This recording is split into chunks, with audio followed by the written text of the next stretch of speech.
For years, no one in Seattle knew who killed this rock singer.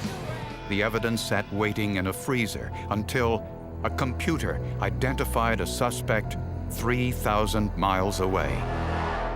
At Mia Zapata's autopsy, the medical examiner found she had been beaten, strangled, and sexually assaulted.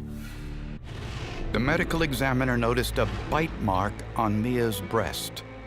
He swabbed the area and sent it to the forensic lab, hoping the killer left his saliva, a possible source of DNA. DNA is being sloughed off from the cells from your cheeks inside your mouth and also your gums. And within those cells is the nucleated cells that have the DNA present. At the time, the sample was too small for DNA testing, so it sat in a storage freezer. Mia's murder happened in 1993, and something else happened that year too. Carrie Mullis won the Nobel Prize in Chemistry for inventing a technique known as polymerase chain reaction, or PCR. This made it possible to perform DNA testing on very small samples.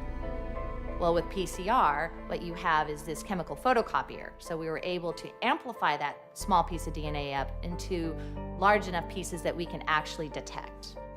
The potential genetic sample in the Zapata case was so small that analysts, fearing the sample could still be destroyed, waited until the PCR process was so refined that microscopic amounts could be used for testing.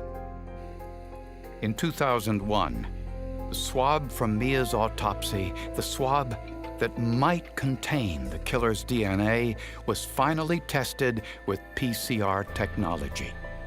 The process amplified or increased the sample size, making it large enough for testing. And it worked. What I did develop was a mixed profile that contained Mia Zapata's DNA along with, at the time, an unknown male profile. The male DNA profile was isolated, then entered into CODIS, the nationwide computerized database that is designed to store the DNA profiles of everyone in the United States who has committed a felony. And 12 months later, the CODIS system reported a match. The DNA was from Jesus Mezquia. It took more than a decade, but that tiny piece of evidence and DNA technology finally caught up to a killer.